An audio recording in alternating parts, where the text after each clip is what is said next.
Good morning friends, welcome to my channel Anokhi Mohabbat. और आप देख रहे हैं आरज़ू। लास्ट पार्ट में हमने देखा था कि जहाँ पर जो हमारी ईरा रहती है वो अद्विका के साथ जब हैदराबाद जाती है तो वो बहुत अच्छे से अपने आप को एक्सप्लोर करती है। साथ ही साथ वहाँ पर उन लोगों का ऑपरेशन होता है, मतलब अद्विका का ऑपरेशन होता है और ऑपरेशन उसका सक्सेसफुली होता है और वो अब अपने पैरों पे खड़ी हो चुकी रहती है। जहाँ पर अद्विका और ईरा अपना दोनों एक दूसरे के साथ अपने जो सॉरो मोमेंट्स होते हैं वो एक दूसरे के साथ शेयर करते हैं।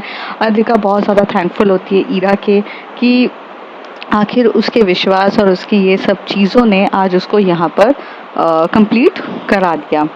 और फाइनली अब ये लोग अपने घर पहुँच चुके रहते हैं इंदौर। अब उसके आगे अद्विका जो रहती है वो आरव को समझाती है और आरव ही वहाँ से समझकर ईरा के पास चला जाता है।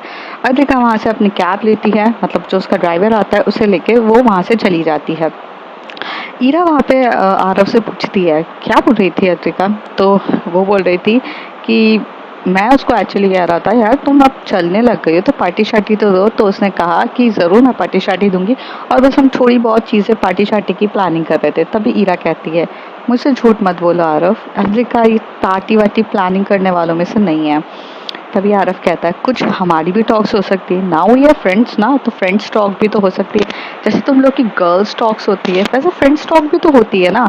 सो इट्स अ पर्सनल और इट्स अ सीक्रेट, तो आई थिंक तुम रहने दो। तभी ईरा गुस्सा होकर अपना सर जो रहती है वो विंडो के पास कर लेती है और कहती मत बताओ, और ऐसे चलने लगती। आरव हंसने लग जाता है और कहता है अरे यार ये कितनी बड़ी मतलब ऐसे गुस्सा हो जाती है छोटी छोटी बात पे। फिर यहाँ से ये लोग जा रहे रहते हैं। तभी आरव बार बार बोलता है ईरा, अरे वो सिर्फ नॉर्मली मुझसे बोल रही थी कि मेरी प्यारी ईरा का ध्यान रखना, ईरा का ध्यान रखो। तो टर्न होके बोलती है ऐसा क्यों कहा उसने, तो वो कहती है यार वो तुम्हारी फ्रेंड है तो इसलिए वो तुम्हारी केयरिंग करती है इसलिए उसने मुझसे ऐसा कहा। तो वो कहती उसे क्या जरूरत थी कहने की, मैं अपना ख्याल खुद रख सकती हूँ और तुम मेरे हो ही कौन। ये बात जैसे ईरा कह देती है आरव को एकदम से दिल में पत्थर की तरह वो बात चुभ जाती है। आरव एकदम से चुप हो जाता है और अब वो अपना सर क्या बोलते हैं विंडो की तरफ करता है। ईरा को पहले तो समझ में नहीं आता है, फिर ईरा उसकी तरफ ध्यान से देखती तो उसे समझ में आता है कि उसने ऐसी बात कह दी है जो हालांकि उसे नहीं कहना चाहिए था। तभी हीरा बोलती आरव मेरा मतलब वो नहीं था, मतलब तुम मेरे एक अच्छे दोस्त हो उस हिसाब से वो कह सकती है। तभी आरव एकदम से टर्न होता है और कहता है मैं तुम्हारा दोस्त बन रहा हूँ बट शायद तुम भूल गई हो कि हमारा रिश्ता क्या है, मैं तुम्हारा हस्बैंड हूँ, कम से कम इसे मत भूलना कभी भी। तो तभी ईरा बहुत गुस्से में, आरव की आंखों में वो गुस्सा दिख रहा रहता है। तभी ईरा कुछ बोलती तभी उसे अद्विका की एक बात याद आती है कि अगर अपना रिलेशनशिप हेल्दी चाहती हो तो थोड़ा सा शांत रहो और आरव को भी कभी इम्पोर्टेंस देने की कोशिश करो बिकॉज ही डिजर्व दैट। तो इसलिए वो चुप हो जाती है और कहती है आई एम सॉरी।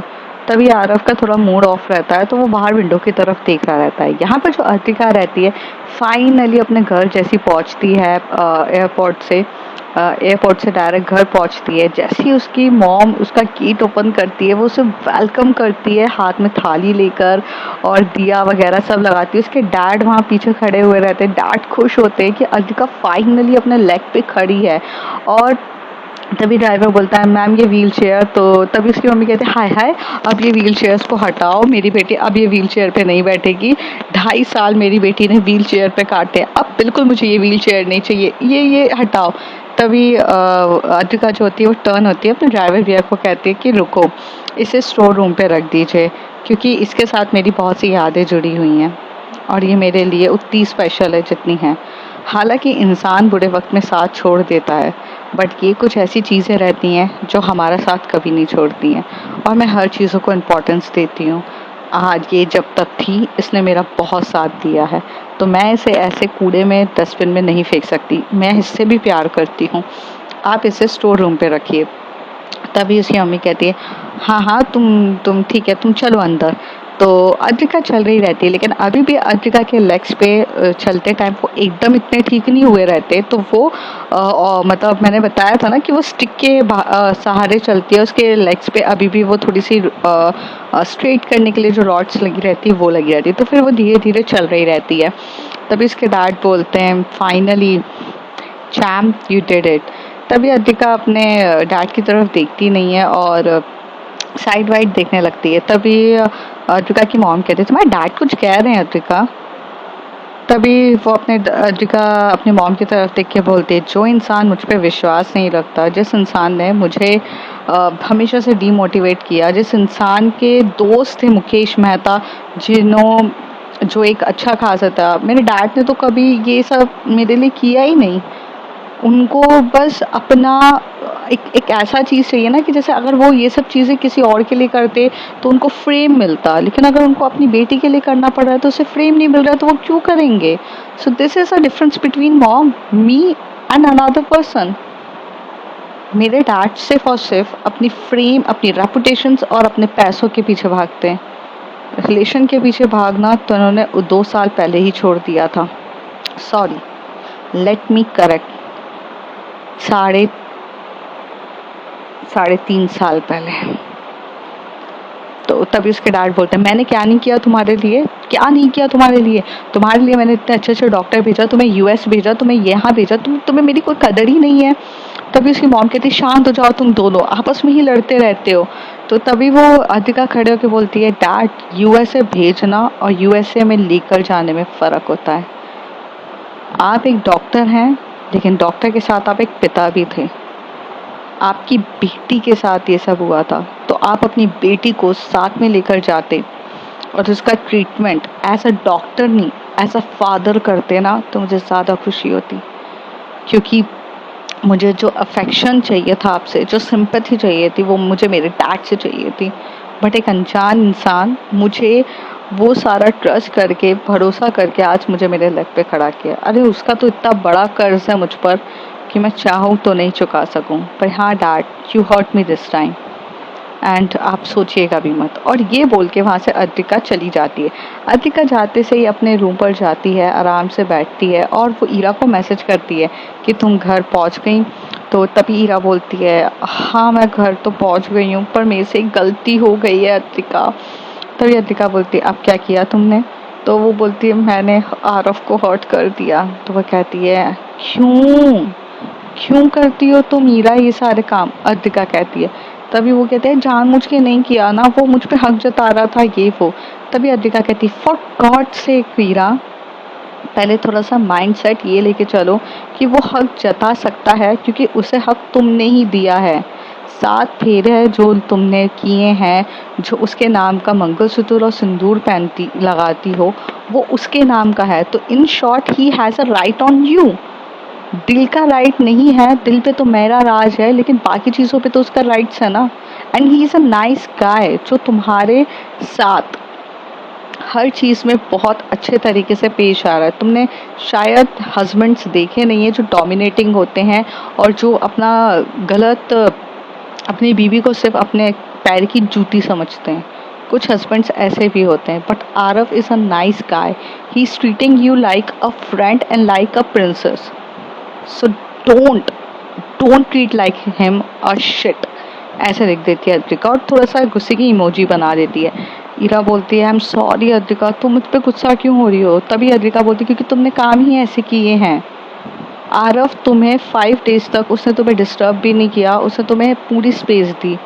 तुम उसे एक अच्छे इंसान को कैसे हर्ट कर सकती हो, ऐसे अद्विका लिखती। तभी हीरा बोलती अरे अब जो हो गया सो हो गया, अब तुम मुझे बताओ तो सही मैं उसको कैसे मनाऊं। तभी अद्विका कहती कुछ नहीं मनाना है, उससे प्यार से बात करो और उसके लिए एक उसकी फेवरेट डिश जो होती है खाने में कुछ बना दो, वो मान जाएगा और वो बहुत अंडरस्टैंडिंग है, ही विल अंडरस्टैंड।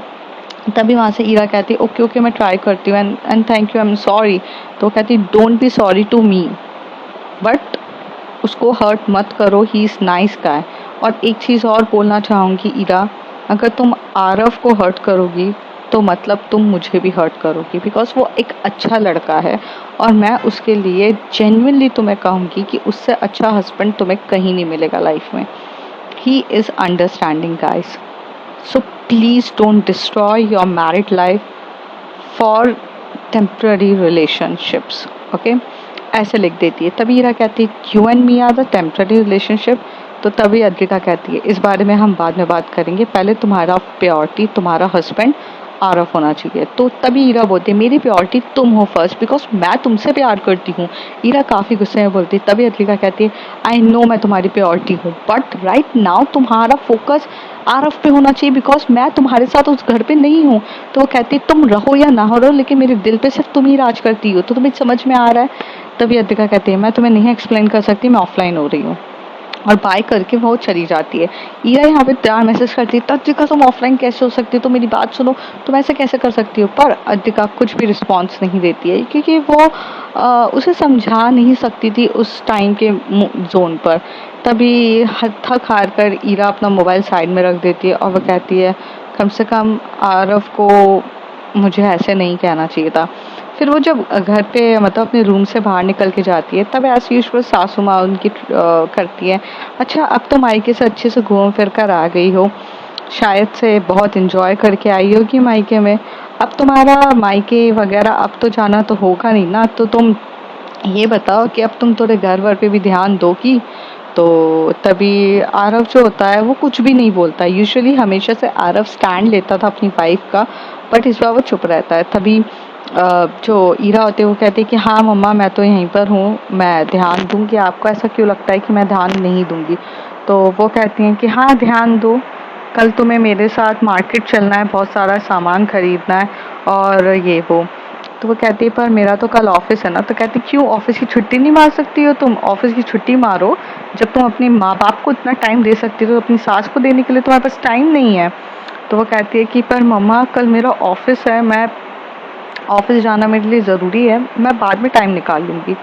तो तभी वो कहती कि हाय हाय देखो नखरे तो देखो लड़की के, बहुत ज़्यादा नखरे स्टार्ट हो गए हैं, बस अब तो यही सुनना था, एक बार भी अपनी सास को अपनी माँ तो माना नहीं है। अगर ये माँ बोलती तो ये ऑफिस से भी छुट्टी लेकर अपनी मायके बैठी रहती, लेकिन अगर एक सास बोल रही है रुकने के लिए तो उसको रुकना नहीं है।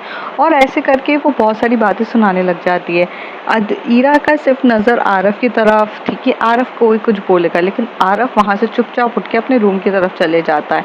ना आरफ अपने माँ का साइड लेता है, ना वो अपनी बीबी का साइड लेता है, वो किसी को कुछ नहीं बोलता है, चुपचाप चला जाता है, क्योंकि वो हर्ट हो चुका था इस बात को बोलकर कि तुम मेरे कोई लगती ही नहीं हो। अरे जब कोई इंसान तुम्हारा लगता नहीं है तो वो तुम्हारे लिए स्टैंड क्यों लेगा। तो अब ईरा को वैल्यू ऑफ आरव की समझ में आती है कि जब आरव था तो उसकी लाइफ काफ़ी स्मूथ हो रही थी, और अद्विका भी उसे यही समझाना चाहती थी कि सबसे अच्छे इंसान को तुम हर्ट ना करो। तो यहाँ से जो ईरा होती है वो जाती है किचन में और सबके लिए रोटी वोटी सेकती है। फिर उसके बाद वो एक छोटा सा बाउल रहती है, बाउल में खाना बना रही रहती है, और वो एक गाजर का हलवा जो रहता है वो पीसती है, दूध डालती है, गाजर का हलवा बहुत टेस्टी सा बनाती है।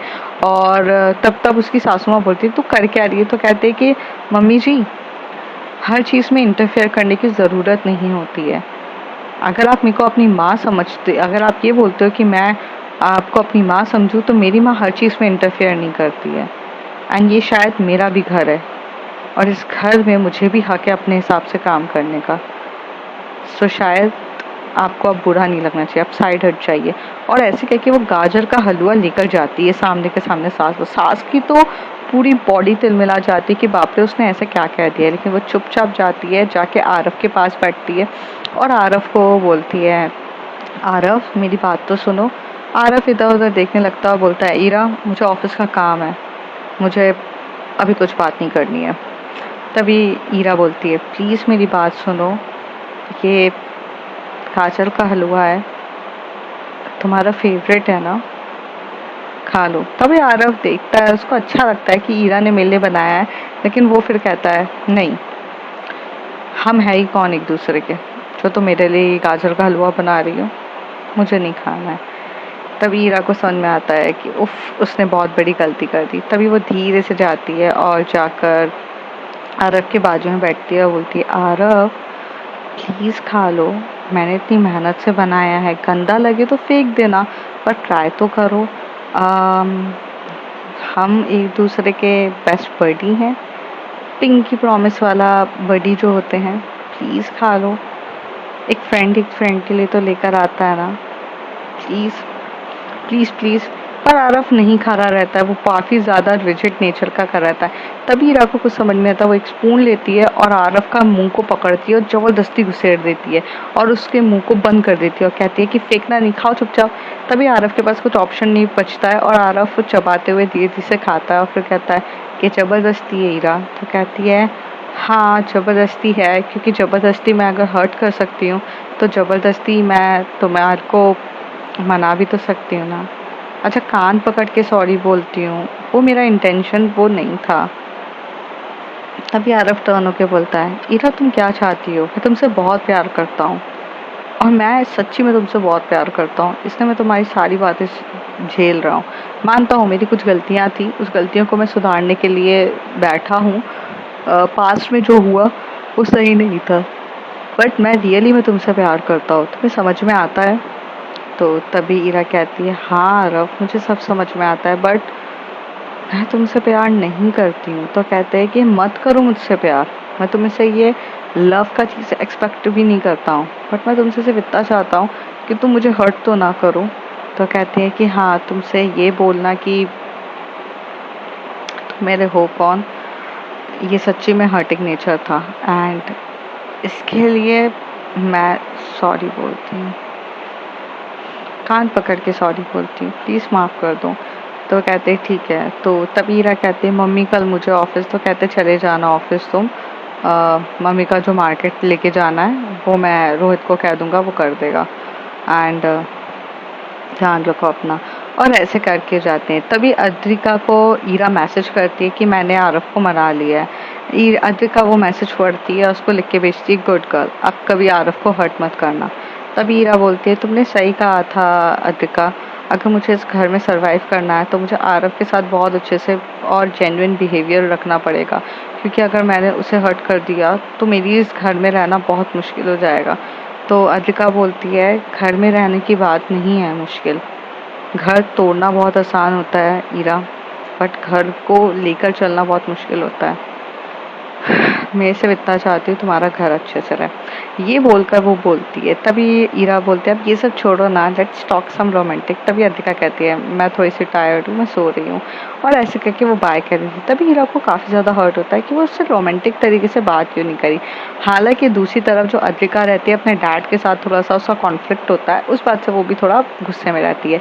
ये रात पूरा इसी तरीके से बीत जाती है। मॉर्निंग का टाइम जब रहता है तब जो ईरा रहती है वो अपने ऑफिस के लिए निकल जाती है, और ऑफिस के लिए वो जब जैसी जाती है तो उससे पहले वो मॉर्निंग में मतलब वहाँ जा रही रहती है, क्या बोलते हॉस्पिटल, ईरा से मिलने के लिए। लेकिन अद्रिका का एक मैसेज आता है कि मैं आज हॉस्पिटल नहीं आ रही हूँ, बिकॉज मैं थोड़े दिन हॉस्पिटल से मैं 1 या 2 दिन के बाद हॉस्पिटल ज्वाइन करूँगी, तो तुम ब्रेकफास्ट के लिए नहीं जाना। तभी अद्रिका उसे कॉल करती है ऐसा क्यों कर रही हो बेबी।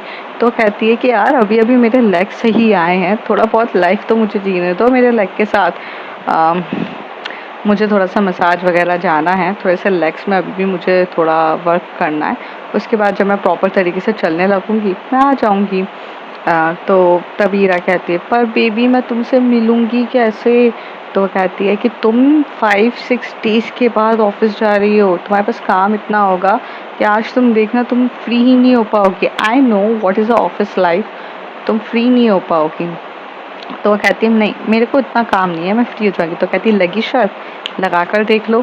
तो तभी अद्रिका और ईरा ऐसे बातों बातों में शर्त लगा देते हैं, जिसमें अद्रिका बोलती है कि तुम इतनी बिजी हो जाओगी कि तुम शाम को भी मुझसे मिल नहीं पाओगी, तुम्हारे पास इतना काम होगा। और यहाँ पर ईरा बोलती है मैं शाम को मिल के बिना जाऊंगी नहीं, और अगर अद्रिका जीतती है तो वो जो चाहे वो जो चाहे वो मांग सकती है और ईरा को देना पड़ेगा, और ईरा जीती तो वो भी कुछ भी मांग सकती है अद्रिका से, उसे देना पड़ेगा, ये उन लोग की शर्त होती है।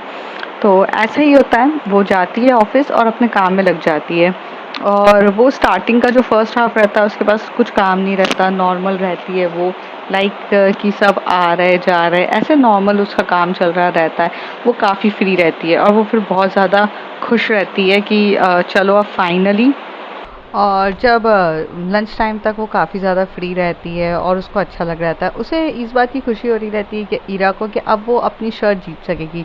दूसरी तरफ जो हमारी अद्विका रहती है वो घर पर ही रहती है, काफ़ी वो कुछ नहीं जाती है।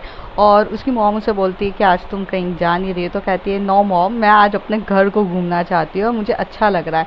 और वो उसकी जो थेरेपी होती है, मीन्स लाइक मसाज जो वगैरह होती है, वो काफ़ी अच्छे से वो सब कर रही रहती है। वो घर पर ही रहती है, लेकिन इस ड्यूरेशन में जब वो घर पर रहती है तो कोई उसे बार बार कॉल करे जा रहा था। और वो और कोई नहीं, वो शनाया थी, जिसे काफ़ी ज़्यादा घबराहट हो रही थी कि उसकी मैम उसका फ़ोन क्यों नहीं उठा रही है। तो वो बहुत बार उसे कॉल कर रही रहती है। तभी वहाँ पे उसकी फ्रेंड बोलती है शनाया की, क्या कर रही है तू, एक लिमिट होती है किसी को भी कॉल करने की, तूने आज से उनको 15-20 कॉल कर दिए हैं। तो वो कहती है यार मुझे घबराहट हो रही है यार, वो कहाँ पर है, and she is not pickupping my call. और आज तक ऐसा कभी होता नहीं है कि वो उन्होंने मेरे कॉल पिकअप नहीं करे। आई एम वरीड यार कि कुछ हो तो नहीं गया है यार। तो वो कहती है "आ, इसमें इतना वरीड होने वाली क्या ज़रूरत है, कहाँ जाएंगी वो, देख या तो दो कॉन्सिक्वेंसेस हो सकते हैं, या तो लेग सही हुआ होगा या तो नहीं हुआ होगा।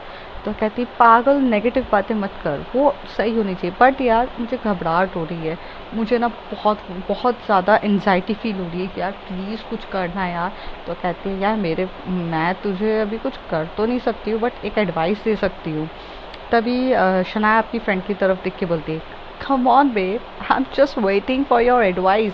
यहाँ मेरी हालत पूरी ख़राब हो गई है, मुझे यहाँ पैनिक अटैक आ रहे हैं, वो मेरा 2 टाइम से वो she is not pickupping my call, तो प्लीज़ तू बता ना क्या करूँ मैं। तभी वो कहती है चिल डूड, तू उनके घर चली जाना, सिंपल सी बात है। उनकी मॉम होंगे, उनके डैड होंगे, या कोई सर्वेंट होगा, कोई तो कुछ बताएगा। तो कहती है एग्जैक्टली, इतनी देर से मेरा ऊपर का माला क्यों नहीं चला वैसे, ये थैंक यू। तो कहती है कि ओके ओके, बट देख ले, अपने खुद के रिस्क फैक्टर पे जाना। तो कहती है हाँ हाँ पक्का, मैं अपने खुद के रिस्क फैक्टर पे, वो ऐसे बोलती है ऑफकोर्स मैं अपने रिस्क फैक्टर पे चली जाऊंगी। और ये बोल के वहाँ से हमारी जो शनाया होती है वो ऑटो लेती है और ऑटो में बैठ के जाने के लिए तैयार हो जाती है। दूसरी तरफ जो ईरा रहती है वो काफ़ी ज़्यादा एक्साइटेड रहती है और वो अद्विका को मैसेज करती है बेबी, मैं आज सुबह से काफ़ी ज़्यादा फ्री हूँ, मुझे कुछ भी काम नहीं है, सो तुम रेडी रहना अपने शर्ट हारने के लिए। तभी अद्विका कहती है मैं कभी शर्ट नहीं हारती हूँ, और तुम्हें पता है ना कि आ, मैंने बहुत सोच समझ के ही शर्ट लगाती हूँ, तो तुम ना हार जाओ, याद रखो। तो कहती है जब मैं बोल रही हूँ मुझे कुछ काम ही नहीं है तो मैं हारूंगी भी नहीं। तो अद्विका कहती है लेट्स सी, अभी तुम्हारा शाम के 7 बजे ऑफिस छूटेगा ना, तब तक तुम्हारे पास बहुत टाइम है। तो वो कहती है ओके। हीरा बोलती है ओके तुमने लंच किया कि नहीं। तो यहाँ पर अद्विका बोलती है कि हाँ मैंने ब्रेकफास्ट थोड़ा हैवी कर लिया था, तो अभी मैं लंच थोड़ा लेट करूँगी, तुमने किया। तो हीरा कहते हैं कि हाँ मैंने लंच कर लिया है। तो कहती ओके ओके चलो, मैं थोड़ा सा काम में बिज़ी हूँ, मैं तुमसे बाद में कैच यू लेटर, ऐसे लेके बोलकर वो चली जाती है। थोड़ी देर में यहाँ पर जो ईरा रहती है वो अपने ऐसी टाइम पास कर रही रहती है, तभी सौरभ को एकदम से वो ऐसे पैन मारती है। तो सौरभ आके बोलता है क्या हो गया, अभी तुझे मेरी याद आ रही है। तो कहते हैं यार आज इतना दिन बोरिंग हो रहा है, ऐसा हो रहा है कुछ काम ही नहीं है। तो कहती है हाँ हाँ कुछ काम ही नहीं है, आज का दिन ऐसे ही जाता है। तभी ये बात वहाँ का मैनेजर जो रहता है, उनका न्यू वाला मैनेजर, वो सुन लेता है। तभी थोड़ी देर के बाद, 1 या 2 घंटे के बाद, वो जो मैनेजर होता है वो कॉल करता है ईरा को और कैबिन में बुलाता है। यहाँ पर ईरा कैबिन में जाती है और दूसरा वहाँ पर शनाया ऑलरेडी एंटर्ड हो चुकी रहती है हमारे अद्विका के हाउस में। और वो जैसे ही अंदर जाती है वो बेल रिंग करती है, और बेल रिंग करती है तब वहाँ पर एक सर्वेंट आता है, वो गेट ओपन करता है, वो बोलता है यस। तो कहती है अद्विका मैम है क्या। तो वो कहती हैं सॉरी अद्विका मैम यहाँ पे नहीं है, और वो एक्चुअली यहाँ पर नहीं है। तभी वहाँ से आंटी आती है, कौन है ऐसे करते हुए। तो वो कहता है कि इनको अद्विका मैम से मिलना है। तभी वो बोलती है नमस्ते आंटी, मैं शनाया हूँ, मैं एक्चुअली अद्विका मैम की इंटर्न हूँ और उनके साथ काम करती हूँ। तो क्या अद्विका मैम है। तो कहती है कि पर बेटा आपको अद्विका मैम से क्या काम है। तो कहती है कुछ काम इतना खास तो नहीं है मैम, लेकिन शी इज़ ओके ना, शी इज़ वेल ना। तभी वो कहते हैं हाँ वो बिल्कुल ठीक है, कोई इशू नहीं है। तो कहते हैं कुछ अर्जेंट है क्या? तो तभी अधिका क्या, तभी जो शनाया रहती है अपने दिमाग में बोलती है कि अगर इनको अर्जेंट बोलूँगी तो कम से कम ये बता देंगी। तो ऐसे बोलती है यस मैम, वो एक्चुअली ना एक क्लाइंट है हमारी, मीन्स वो एक छोटा सा बच्चा है और उसे ना थोड़ा सा प्रॉब्लम्स हो रही है और मैं मैम को 20 कॉल्स कर चुकी हूँ and she is not pickupping my call.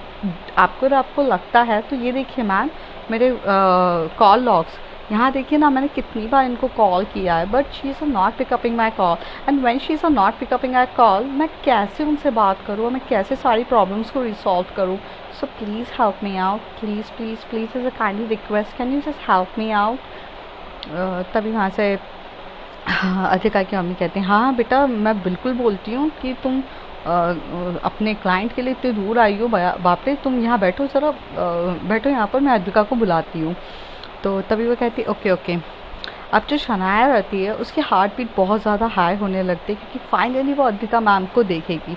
तो यहाँ से जो अधिका की मैम मम्मी जाती हैं वो और जाके अधिका को बताती हैं कि ऐसा ऐसा है, एक लड़की आई है। तो तभी अधिका पूछती है कौन सी लड़की आई? कहती है उसने तुम्हें 20 कॉल करे हैं। तो तभी अपना मोबाइल देखती है तो कहती शनाया आई है। तो वो कहती है कि हाँ वो बेचारी लड़की तुम्हारे लिए आई है, वो नीचे बैठी है।